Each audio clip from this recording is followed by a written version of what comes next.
Hi everyone, welcome to SY English Point. So let's learn English, and it is present continuous tense. So this is the second video of tense. In the first video, I have taught you the basic of tenses as well as present and definite tense.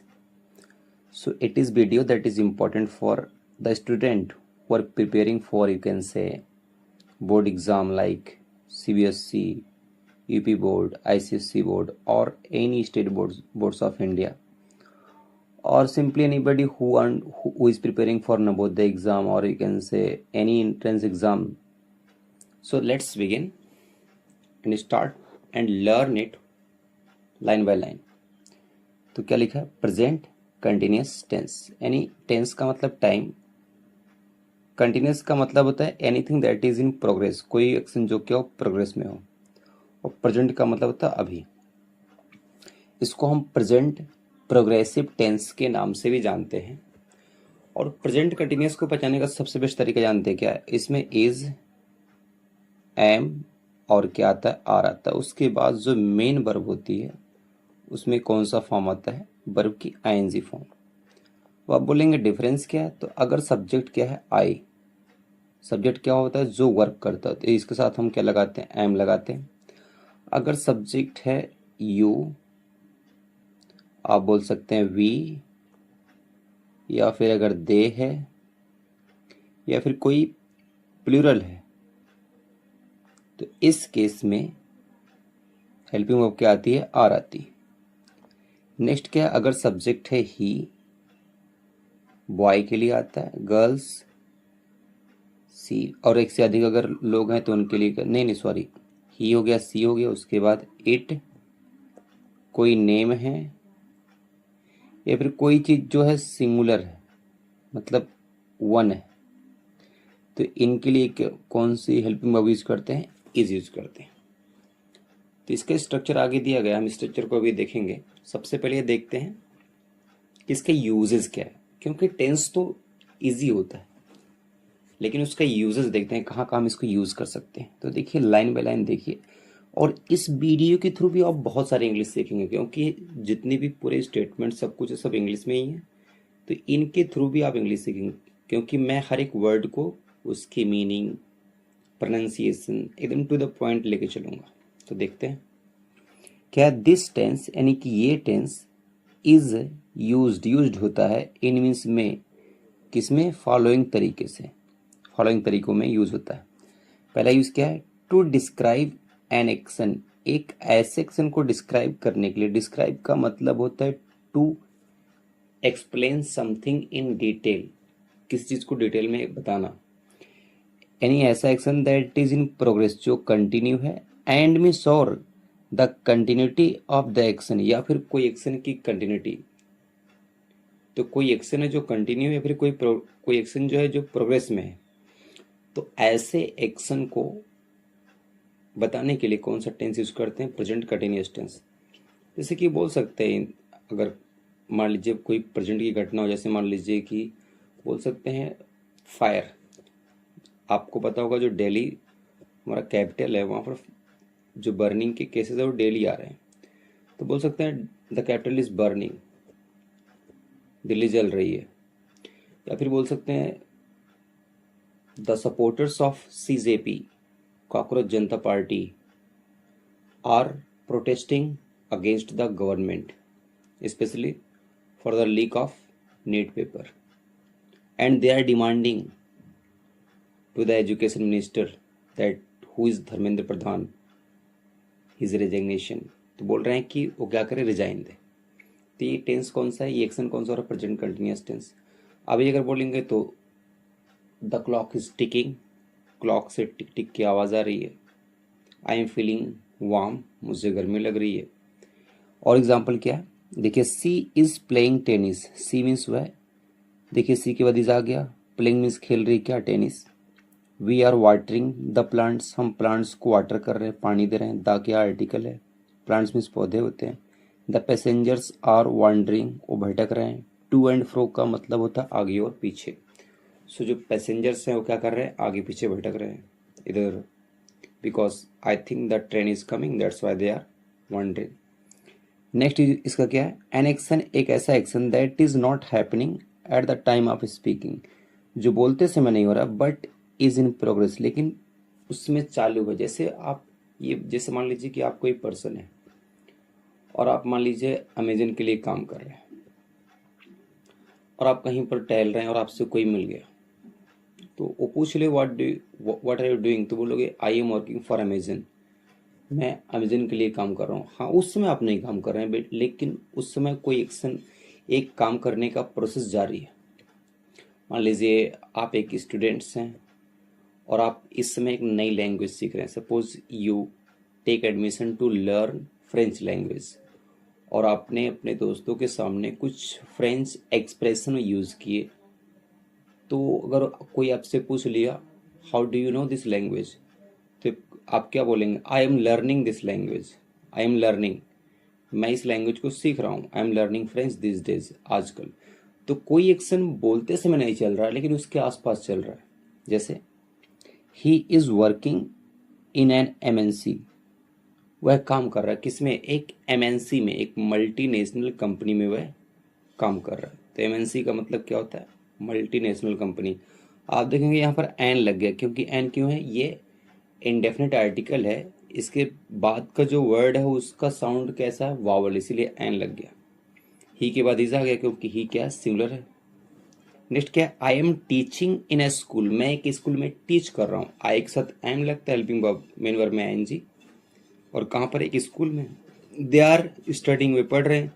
In a DN college, एक DN college में पढ़ रहे हैं। दे के साथ देखिए are लग गया, एक साथ एम, ही के साथ इज। तो सेकंड यूज क्या है कि एक ऐसा सेंटेंस जिसमें कोई एक्शन हो रहा है, लेकिन उस समय नहीं जिसमें कोई बोल रहा है, उसके आसपास चल रहा है एक्शन। नेक्स्ट यूज इसका क्या है,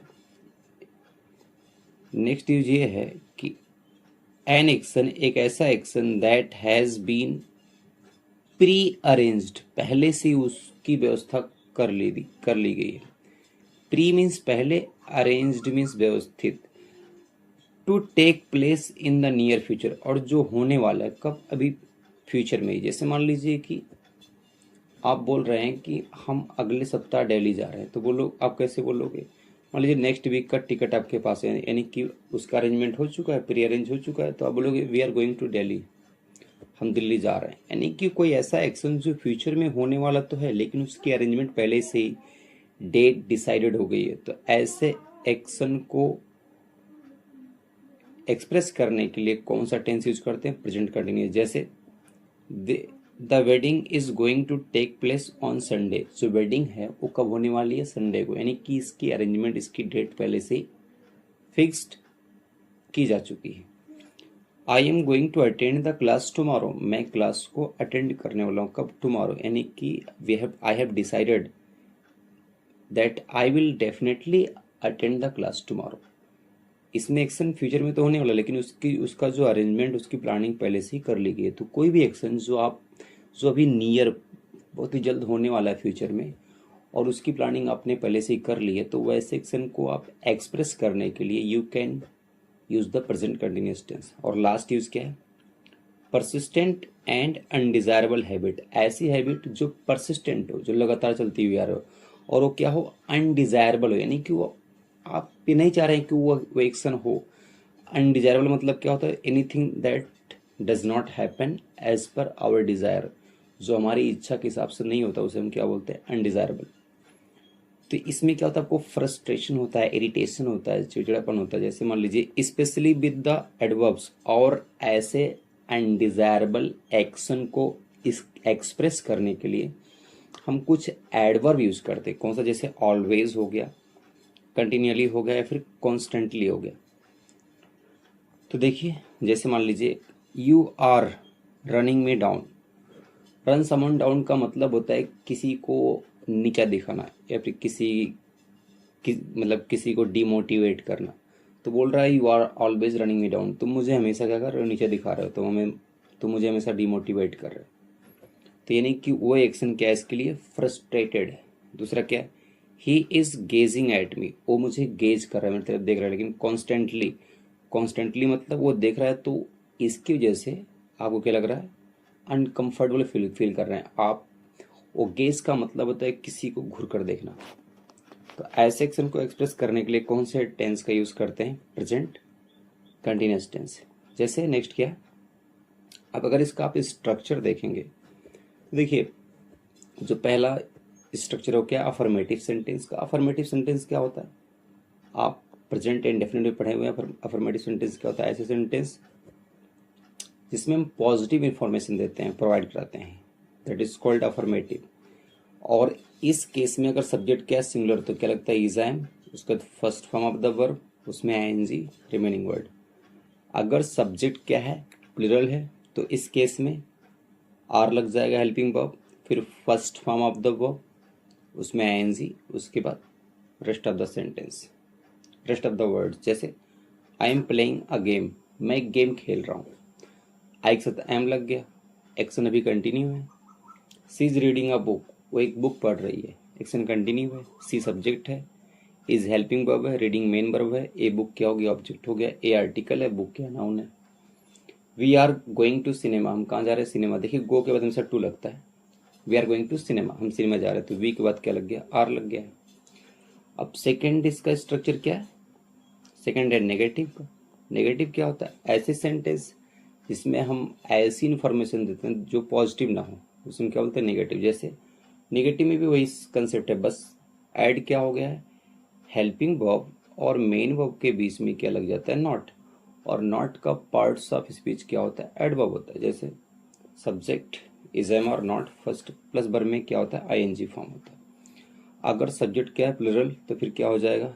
आर हो जाएगा, उसके बाद नॉट, उसके बाद first form of the verb, उसके बाद आईएनजी। जैसे Ram is not surfing the internet. Surfing मतलब तो जब हम कोई इंटरनेट पे जाके सर्च करते हैं चीज़ें, तो उसे हम सर्फ बोलते हैं। क्या बोलते हैं? Going through. तो बोल रहा है राम जो है इंटरनेट पे सर्च नहीं कर रहा है, निगेटिव हो गया।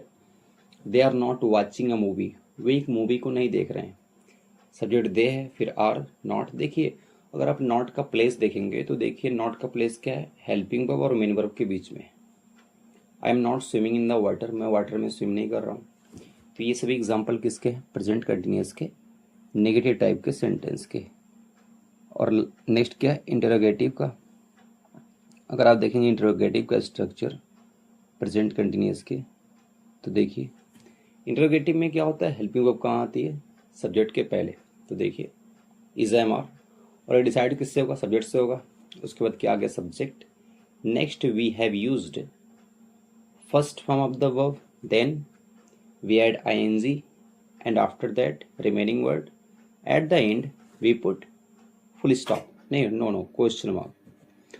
अब देखिए इसमें अंतर क्या होता है। इसका अगर आपको अंतर देखना है तो आप फर्स्ट वीडियो में देख सकते हैं कि ऐसे सेंटेंस जिसकी शुरुआत हेल्पिंग वर्ब से होती है या फिर ऐसे सेंटेंस जिसकी शुरुआत क्वेश्चन वर्ड से होती है, इनमें डिफरेंस क्या होता है। आप जाके फर्स्ट वीडियो टेंस की देख सकते हैं, जो क्या है प्रेजेंट इंडेफिनिट के बारे में और इंट्रोडक्शन के बारे में। तो ये क्वेश्चन वर्ड हो गया। अगर क्वेश्चन वर्ड से है तो उसके बाद फिर पहले लग जाएगा question word, then same helping verb, subject, first form, ING, remaining words. उसके बाद जैसे आप देखेंगे इज रीना कुकिंग फूड, क्या रीना फूड को कुक कर रही है? क्या रीना फूड को कुक कर रही है? नेक्स्ट क्या? आर यू नॉट राइटिंग, क्या आप राइटिंग नहीं कर रहे हैं? क्या आप लिख नहीं रहे हैं? अब देखेंगे ये helping verb, subject, not, main verb में आईएनजी, ये हो गया ऑब्जेक्ट।